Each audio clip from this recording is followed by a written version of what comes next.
Hello friends, good afternoon. चलिए test series का आज अगला क्लास प्रारंभ करते हैं। पिछले संडे को पंचायती राज व्यवस्था का प्रश्न सॉल्व करना प्रारंभ कर चुके थे, उसी को आज आगे बढ़ाएंगे। और पंचायती राज व्यवस्था आपका चाहे व्यापम की बात हो या पीएससी की बात हो, दोनों के लिए महत्वपूर्ण है। तो सभी आ जाइए और साथ ही साथ सॉल्व करते जाइए। मेंस वाले आप लोग आए जी। मेंस के साथ साथ प्रीलिम्स भी बहुत ही महत्वपूर्ण है, क्योंकि सबसे पहले तो आप सभी को प्रीलिम्स निकालना पड़ेगा। प्रीलिम्स वाले आप लोग भी तैयारी शुरू कर दीजिए। आपके लिए ही संविधान की कक्षा लाई जा रही है। आप देखेंगे छत्तीसगढ़ का भूगोल, चाहे इंग्लिश की कक्षा की बात हो, 7, 5, 12 ग्रुप होने के बावजूद भी 100 लोग भी एक दिन में नहीं देखते थे। अर्थ इसका साफ है। आप जाने आपका ग्रुप में रहने का उद्देश्य क्या है। पहले नोट्स दिया करते थे, अब बंद कर दिए हैं। जो पढ़ना चाहते हैं वे निश्चित रूप से रजिस्ट्रेशन करवा सकते हैं। इससे आप पर ही दबाव बनेगा और तैयारी आप प्रारंभ करेंगे। बहुत ही कम है जो रजिस्ट्रेशन फीस है। आप व्हाट्सएप नंबर पर इसका डिटेल ले सकते हैं। तो चलिए आज का पहला प्रश्न है, ग्राम सभा की बैठकों में कौन सी सूचना प्रस्तुत नहीं की जाती। ए ऑप्शन है वार्षिक लेखा विवरण, बी ऑप्शन है विगत वर्ष का अंकेक्षण प्रतिवेदन, सी ऑप्शन है पंच सरपंच के अचल संपत्ति का विवरण, डी है वार्षिक आय व्यय और ई ऑप्शन है पंचायत के कार्यों का विवरण। बताइए, आपके पास प्रत्येक प्रश्न के लिए 10 सेकंड का समय रहेगा। तो ग्राम सभा की बैठकों में कौन सी सूचना प्रस्तुत नहीं की जाती। चलिए पहले सही को देखते हैं, अंत में गलत देख लेंगे। ग्राम पंचायत लेखा विवरण प्रस्तुत किया जाता है कि नहीं किया जाता। किया जाता है तो यस बोलिए, नहीं तो नो। लाइव चैट में आइए सभी। वार्षिक लेखा विवरण प्रस्तुत किया जाता है। दूसरा है विगत वर्ष का अंकेक्षण प्रतिवेदन। इसको नहीं जानते, छोड़ दीजिए। पंच सरपंच के अचल संपत्ति का विवरण किया जाता है क्या। नहीं किया जाता, ये तो कन्फर्म है नहीं किया जाता। वार्षिक आय व्यय प्रस्तुत किया जाता है, पंचायतों के कार्यों का विवरण किया जाता है। तो इस तरह से इस प्रश्न का ऑप्शन होगा सी कि पंच और सरपंच के अचल संपत्ति का विवरण नहीं किया जाता है। लेकिन याद रखेंगे, जब आयोग द्वारा आंसर बी को लिया गया था, जो कि गलत है। ठीक है, आप आंसर सुधार लीजिएगा। पंच और सरपंच के अचल संपत्ति का विवरण प्रस्तुत नहीं किया जाता। अगला प्रश्न है, छत्तीसगढ़ में अनुसूचित क्षेत्र में ग्राम सभा की बैठकों की अध्यक्षता कौन करता है। चलिए बताइए सभी। छत्तीसगढ़ में अनुसूचित क्षेत्र में ग्राम सभा की बैठक की अध्यक्षता कौन करता है।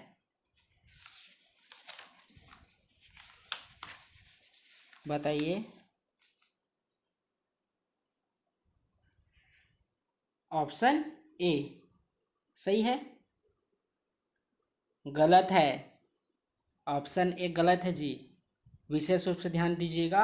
आपसे प्रश्न में पूछा गया है कि अनुसूचित क्षेत्र में ग्राम सभा की बैठक की अध्यक्षता कौन करता है।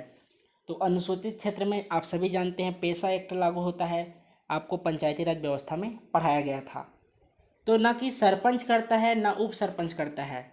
ऑप्शन सी सही है कि ग्राम सभा द्वारा तत्समय निर्वाचित व्यक्ति के द्वारा अनुसूचित क्षेत्र में ग्राम सभा की बैठक की अध्यक्षता की जाती है। यह रहा आज का दूसरा प्रश्न। यदि आप पंचायती राज व्यवस्था का कक्षा का वीडियो नहीं देखे हैं तो चैनल में जाकर देख लीजिएगा। डिस्क्रिप्शन बना हुआ है पंचायती राज व्यवस्था एवं नगरीय निकाय का। नोट्स आप पाना चाहते हैं तो आप मेरे से कांटेक्ट कीजिएगा, एसएमएस कीजिएगा, आपको नोट्स मिल जाएगा। ये आपका हुआ दूसरा प्रश्न। अगला प्रश्न है, संविधान के अनुसार ग्राम सभा की सही परिभाषा क्या है? ए ऑप्शन है राज्यपाल द्वारा विनिर्दिष्ट स्तर।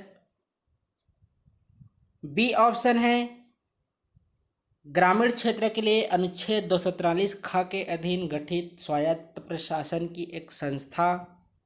सी ऑप्शन है पंचायत का प्रादेशिक क्षेत्र। और डी ऑप्शन है ग्राम स्तर पर पंचायत के क्षेत्र के भीतर समाविष्ट किसी ग्राम से संबंधित निर्वाचक नामावली में पंजीकृत व्यक्तियों से मिलकर बना निकाय ग्राम सभा कहलाता है। तो बताइए दिए हुए 4 विकल्पों में से सही आंसर कौन सा है? प्रश्न है संविधान के अनुसार ग्राम सभा की सही परिभाषा क्या है? तो सही परिभाषा क्या होगा? पहले समझ लीजिए ग्राम सभा होती क्या है। तो ग्राम सभा में आप देखेंगे जो गांव है वहाँ निर्वाचक नामावली होता है जिसे मतदाता सूची कहते हैं। उसमें जितने भी लोगों का नाम शामिल रहता है जिनका उम्र 18 से अधिक रहते हैं वे मतदाता सूची से मिलकर ग्राम सभा बनता है। तो इस तरह से दिए विकल्पों के अनुसार आपका डी ऑप्शन सही है कि संविधान के अनुसार ग्राम सभा की सही परिभाषा क्या है? तो ग्राम स्तर पर पंचायत के क्षेत्र के भीतर समाविष्ट किसी ग्राम से संबंधित निर्वाचक नामावली में पंजीकृत व्यक्तियों से मिलकर बना निकाय आपका ग्राम सभा कहलाता है। अगला प्रश्न है अनुसूचित क्षेत्र में ग्राम सभा के सम्मेलन की अध्यक्षता कौन करता है? रिपीटेड प्रश्न है, अभी जस्ट देखे हैं। सरपंच, उप सरपंच और सरपंच या उप सरपंच के द्वारा नहीं किया जाता बल्कि उपस्थित अनुसूचित जनजाति सदस्य जो ग्राम सभा द्वारा चुना जाता है। तो इसका आंसर हो जाएगा डी। अगला प्रश्न है ग्राम सभा की बैठक के संदर्भ में कौन सी तिथि असंबद्ध है? आप सभी को बताया गया है। ए ऑप्शन है 23 जनवरी, बी ऑप्शन है 14 अप्रैल, सी है 14 मई, डी है 20 अगस्त और ई है 2 अक्टूबर। प्रश्न है ग्राम सभा की बैठक के संदर्भ में कौन सी तिथि असंबद्ध है? ए ऑप्शन है 23 जनवरी, बी है 14 अप्रैल, सी है 14 मई, डी है 20 अगस्त और ई है 2 अक्टूबर। चलिए बताइए सभी। याद रखेंगे ग्राम सभा का जो सम्मेलन है प्रत्येक 3 माह में होना आवश्यकता है, लेकिन आपको 1 साल में 6 बार करना पड़ेगा, जिसमें 23 जनवरी को सम्मेलन अनिवार्य रूप से होती है। याद रखेंगे इस दिन सुभाष चंद्र बोस जी का जन्मदिन होता है। 14 अप्रैल को भी सम्मेलन आयोजित होता है, इस दिन भीमराव अंबेडकर जी का जन्मतिथि होता है। 14 मई को बैठक की सम्मेलन आयोजित नहीं की जाती, तो ऑप्शन सी हो जाएगा। 20 अगस्त को याद रखेंगे राजीव गांधी का जन्म दिवस रहता है, इस दिन भी ग्राम सभा के बैठक की सम्मेलन की जाती है। और 2 अक्टूबर को आप सभी जानते हैं महात्मा गांधी जयंती होती है, इस दिन भी ग्राम सभा की सम्मेलन आयोजित होती है। इसके अलावा आप सभी बताइए लाइव चैट में कि कौन से 2 माह ऐसे हैं, कौन से 2 माह ऐसे हैं जिसमें से किसी भी तिथि को ग्राम सभा की सम्मेलन आयोजित की जा सकती है? बताइए कौन कौन से माह हैं?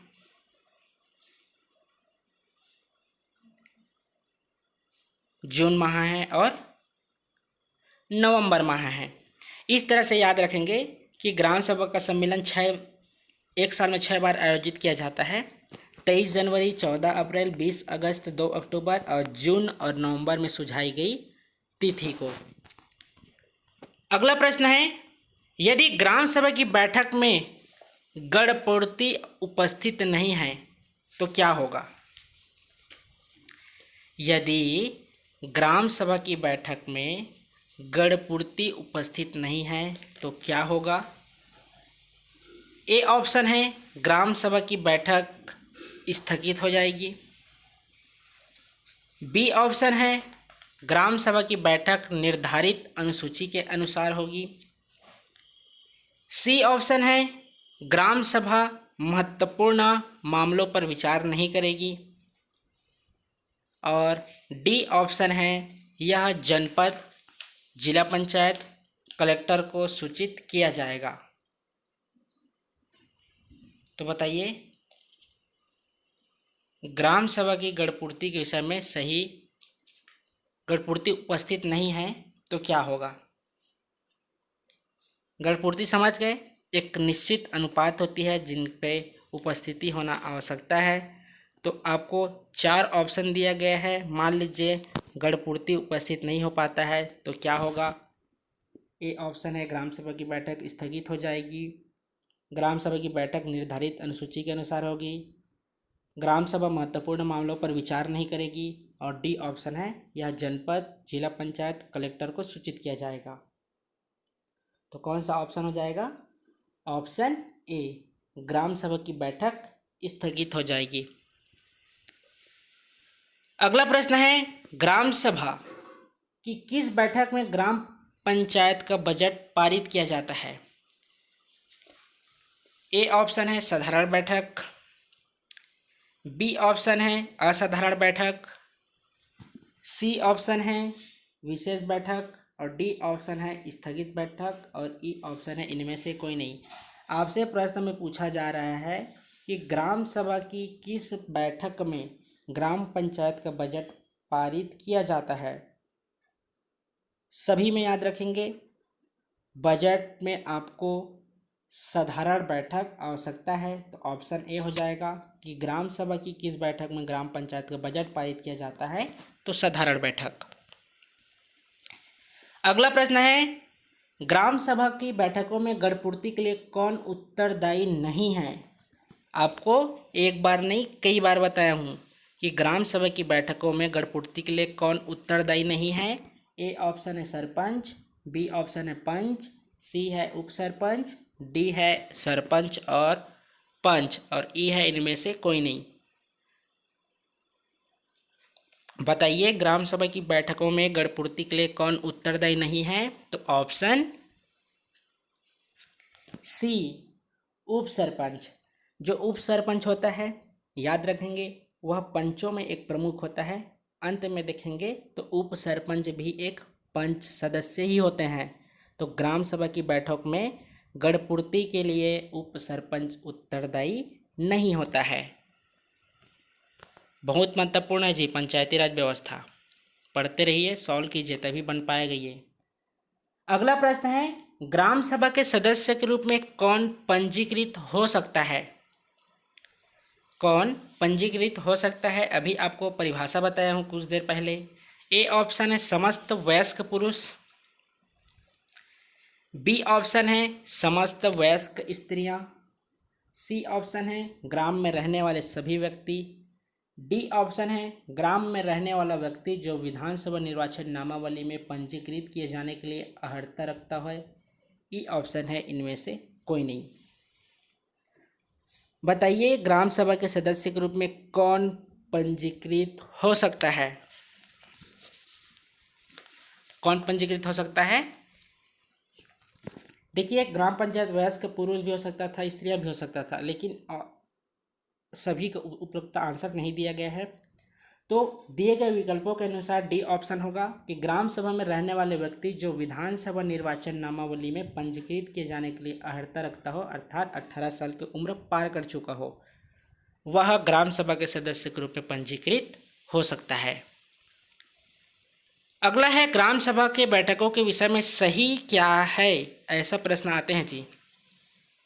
ग्राम सभा के संदर्भ में सही क्या है? ए ऑप्शन है प्रत्येक 3 माह में ग्राम सभा की कम से कम एक बैठक आयोजित होगी। चलिए विकल्प नहीं देखते हैं, सॉल्व करते जाते हैं, ठीक है। सही में यस कमेंट कीजिएगा, गलत में नो कमेंट कीजिएगा, ठीक है।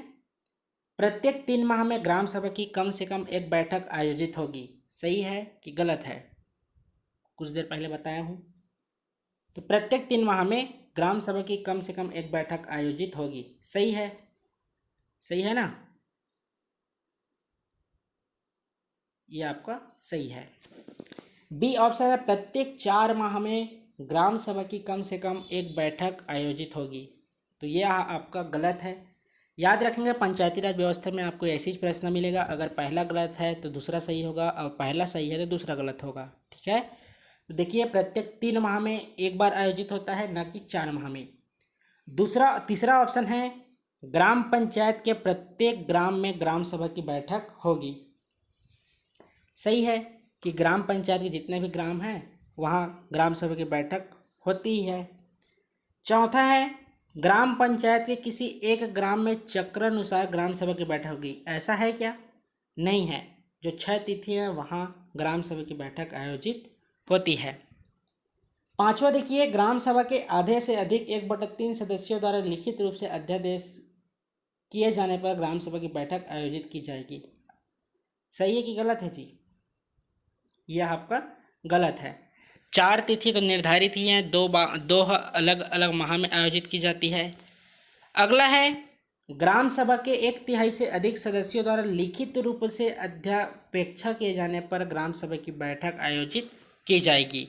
तो आधे से अधिक नहीं है, 1/3 है। ठीक है, तो ऑप्शन कौन छठवा हो जाएगा? पहला, तीसरा, छठवा, ऑप्शन सी। अगला प्रश्न है, यदि एक ग्राम पंचायत की ग्राम सभाओं के मध्य किसी विषय में मत विभिन्नता आ जाए तो इसे हल कैसे किया जाएगा? ए है ग्राम पंचायत का निर्णय अंतिम होगा। बी ऑप्शन है सक्षम अधिकारी का निर्णय अंतिम होगा। सी ऑप्शन है ग्राम सभा की संयुक्त बैठक में इसे हल किया जाएगा। और डी ऑप्शन है ग्राम पंचायत अपने विशेष बहुमत से इस विषय में निर्णय लेगी। बताइए, प्रश्न एक बार और पढ़ देता हूँ।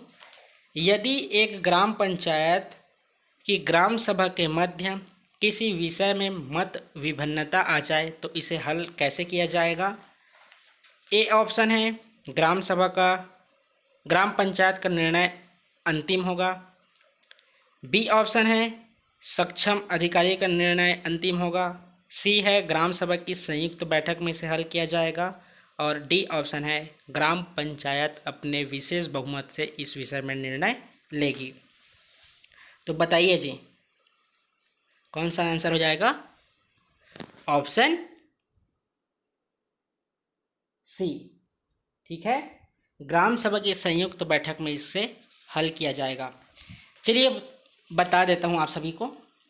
देखिए, जब दो ग्राम सभा के बीच मतभेद उत्पन्न हो जाए तो ग्राम सभा का संयुक्त बैठक या सम्मेलन आयोजित किया जाता है। जबकि दो पंचायतों के मध्य कोई विवाद उत्पन्न हो जाए तो वहाँ पर राज्य सरकार विवादों का निपटारा करता है। किसी पंचायत और उसमें जो ड्यूटी करते रहते हैं उन अधिकारियों के बीच कोई विवाद उत्पन्न हो जाए तो इसका भी निपटारा राज्य सरकार द्वारा किया जाता है। मान लीजिए कोई ग्राम पंचायत है और कोई सेना का स्थल है, उनके मध्य कोई विवाद उत्पन्न हो जाए तो केंद्र सरकार इसका भी निश्चय किया जाता है। याद रखेंगे, केंद्र सरकार। ठीक है, लेकिन केंद्र सरकार राज्य सरकार को दायित्व सौंपती है। तो ये रहा आपका ग्राम सभा की संयुक्त बैठक में इसे हल किया जाएगा। अगला प्रश्न है, ग्राम सभा की बैठकों के विषय में सही नहीं है।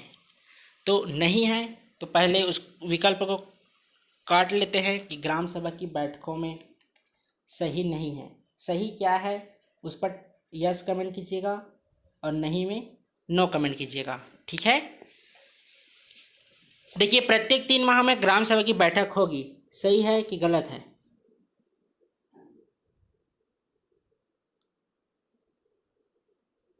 सही है। प्रश्न में आपसे नहीं पूछा गया है ना, याद रखेंगे। ग्राम सभा की बैठकों के विषय में सही नहीं है तो सही को सही कीजिएगा। प्रत्येक 3 माह में ग्राम सभा की बैठक होगी। सही है। दूसरा है चक्रानुसार ग्राम पंचायत के ग्रामों में बैठक होगी। गलत है, एक साथ आयोजित होती है। अभी कुछ देर पहले देखे हैं कि ग्राम पंचायत के जितने भी ग्राम हैं वहाँ एक साथ ग्राम सभा की बैठक आयोजित की जाती है। तीसरा क्या है, ग्राम सभा के 1/10 सदस्यों के लिखित अध्यपेक्षा किए जाने पर बैठक बुलाई जाएगी। ये आपका गलत है। अभी कुछ देर पहले देखे हैं कि 1/3 अगर सदस्य लिखित अध्यपेक्षा किए जाने पर बैठक बुलाई जाएगी। चौथा है, जनपद पंचायत के निर्देश पर ग्राम सभा की बैठक 20 दिन की अवधि के भीतर होगी। सही है कि गलत है? यह भी आपका गलत है। याद रखेंगे, जनपद पंचायत के निर्देश पर ग्राम सभा की बैठक के लिए 30 दिन की अवधि के भीतर होगी, न कि 20 है। तो कौन सा गलत हुआ? दूसरा गलत है, तीसरा गलत है और चौथा गलत है। तो कौन सा विकल्प हो जाएगा?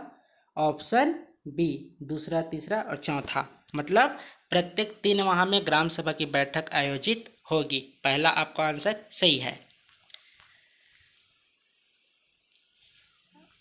अगला प्रश्न है, अनुसूचित क्षेत्र में ग्राम सभा की बैठक की अध्यक्षता कौन कर सकता है? अनुसूचित क्षेत्र में ग्राम सभा बैठक की अध्यक्षता कौन कर सकता है? तो जो कर सकता है उस पर यस कमेंट कीजिएगा और जिस पर नहीं किया जा सकता नो कमेंट कीजिएगा। ठीक है। ग्राम पंचायत का सरपंच, अनुसूचित क्षेत्र की बात हो रही है, पेशा एक्ट। ठीक है। ग्राम पंचायत का सरपंच कर सकता है क्या? ग्राम सभा की बैठक की अध्यक्षता ना सरपंच करता है ना उप सरपंच करता है। तो पहला और दूसरा दोनों गलत है। तीसरा क्या है, ग्राम सभा द्वारा उसी समय निर्वाचित अनुसूचित जनजाति व्यक्ति, ये आपका सही है। जो ग्राम सभा के सदस्य हैं उनमें से किसी एक को निर्वाचित किया जाता है। डी है, ग्राम सभा का एक सदस्य जो उस समय उपस्थित हो, ये भी आपका सही है। एक सदस्य जो ग्राम पंचायत का सदस्य नहीं है, ये भी सही है। सदस्य ग्राम सभा का होता है, न कि ग्राम पंचायत का। एप क्या है, सक्षम अधिकारी द्वारा नियुक्त अनुसूचित जनजाति का एक व्यक्ति, ये आपका गलत है। वहाँ पर कोई सक्षम अधिकारी की आवश्यकता नहीं होती है, सदस्यों द्वारा अपने में से किसी एक को अध्यक्ष चुना जाता है। तो ये रहा आपका सी, डी और ई ऑप्शन। तो किस में है सी और डी, ई? तो ऑप्शन डी में है, सी, डी, ई। अगला प्रश्न है, वार्षिक कार्य योजना हितग्राहियों का चयन वार्षिक बजट लेखा तथा प्रशासनिक प्रतिवेदन पर प्रस्ताव ग्राम सभा पारित कर सकती है यदि ग्राम सभा में सरपंच उपस्थित हो, बी, ग्राम सभा में सरपंच और उप सरपंच उपस्थित हो, सी, ग्राम सभा में सरपंच, उप सरपंच और समस्त पंच उपस्थित हो, डी, ग्राम सभा में गणपूर्ति उपस्थित हो। तो प्रश्न एक बार और पढ़ देता हूँ कि वार्षिक कोई कार्य योजना है जिसमें हितग्राहियों का चयन है, वार्षिक बजट है, लेखा तथा प्रशासनिक प्रतिवेदन है, इस पर प्रस्ताव ग्राम सभा पारित कब कर सकती है? यदि ग्राम सभा में सरपंच उपस्थित हो। सही है क्या? गलत है ये। ठीक है। दूसरा क्या है, ग्राम सभा में सरपंच और उप सरपंच उपस्थित हो। उपस्थिति ठीक है, लेकिन केवल 2 की मात्रा ही से प्रस्ताव पारित नहीं हो जाता। तीसरा क्या है, ग्राम सभा में सरपंच, उप सरपंच और समस्त पंच उपस्थित हो। ये भी आपका गलत है। ग्राम सभा की बात हो रही है तो ग्राम सभा में गणपूर्ति उपस्थित हो। ठीक है, ये ऑप्शन डी सही हो जाएगा। अगला प्रश्न है, निम्नलिखित में से कौन सी जानकारी ग्राम पंचायत द्वारा ग्राम सभा की वार्षिक बैठक में प्रस्तुत नहीं की जाती है? तो आपको बताना है नहीं की जाती, तो सही बताइए। निम्नलिखित में से कौन सी जानकारी ग्राम पंचायत द्वारा ग्राम सभा की बैठक में प्रस्तुत नहीं की जाती है? लेखाओं का वार्षिक विवरण प्रस्तुत किया जाता है, पूर्ववर्ती वित्तीय वर्ष के प्रशासन का रिपोर्ट इसमें भी किया जाता है, पंचायत प्रतिनिधियों के अचल संपत्ति का विवरण अभी देखे हैं कि इसका कोई विवरण प्रस्तुत नहीं किया जाता है। डी ऑप्शन, वार्षिक बजट, ये भी किया जाता है। तो दिए गए विकल्पों में से कौन सा हो जाएगा? ऑप्शन सी, जो पंचायत प्रतिनिधि के अचल संपत्तियों का विवरण प्रस्तुत नहीं किया जाता है। अगला है गैर अनुसूचित क्षेत्र। कि ग्राम सभा के सम्मेलन में गणपूर्ति का मापदंड क्या है। गैर अनुसूचित क्षेत्र से आशय क्या है, जो शेष बच जाते हैं अनुसूचित क्षेत्र को छोड़कर, उस पर आपको बताना है गणपूर्ति का मापदंड क्या है। ए ऑप्शन है कुल सदस्यों की आधी संख्या, बी ऑप्शन है कुल सदस्यों की 1/3 संख्या, और सी ऑप्शन है कुल सदस्यों का दशमांश जिसमें आधी संख्या महिला का हो, और डी ऑप्शन है कुल संख्या का दशमांश जिसमें 1/3 से न्यून महिला सदस्य हो। चलिए बताइए, प्रश्न एक बार और पढ़ देता हूँ। गैर अनुसूचित क्षेत्र की ग्राम सभा के सम्मेलन में गणपूर्ति का मापदंड क्या है। आपको गैर अनुसूचित क्षेत्र का पूछा गया है, तो कौन सा हो जाएगा जी। देखिए विकल्प,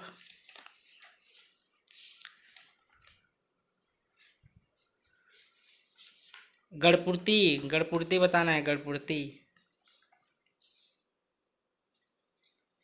चलिए बताइए सभी।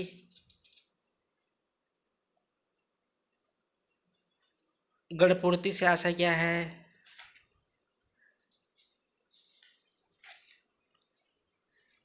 जी, कम से कम 1/10 सदस्य तो उपस्थिति जरूरी है।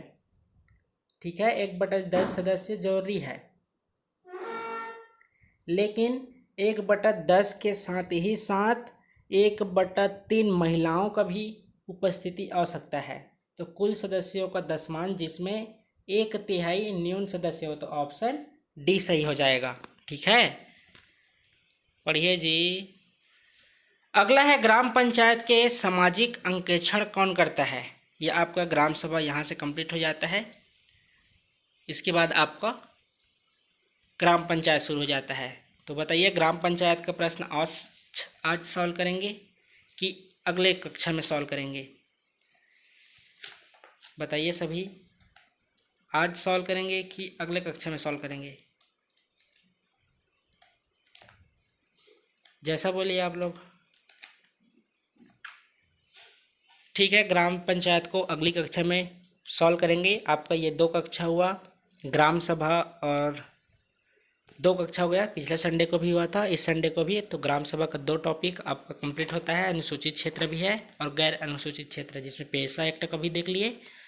अगली कक्षा में हम ग्राम पंचायत को कंप्लीट सॉल्व करेंगे। ग्राम पंचायत, उसके बाद जनपद पंचायत, फिर जिला पंचायत, उसके बाद हम नगरीय निकाय की ओर आगे बढ़ेंगे। तो वीडियो को लाइक कीजिए, कमेंट कीजिए, और मेंस वाले छात्र आप सभी का मॉडल आंसर, आपके प्राप्तांक 9 बजे प्राप्त हो जाएंगे। दर्शन शास्त्र आपका मेंस आंसर राइटिंग में होगा। जिसको भी नोट्स चाहिए होगा मेरे से SMS करके प्राप्त कर सकते हैं। पंचायती राज व्यवस्था, छत्तीसगढ़ का इतिहास, भारत का इतिहास, छत्तीसगढ़ सामाजिक परिदृश्य, ये नोट्स अभी कंप्लीट हो चुके हैं। जिनको भी चाहिए होगा SMS कर दीजिएगा। वीडियो को लाइक कीजिए, कमेंट कीजिए, और अपने दोस्तों के बीच अधिक से अधिक शेयर कीजिए। धन्यवाद।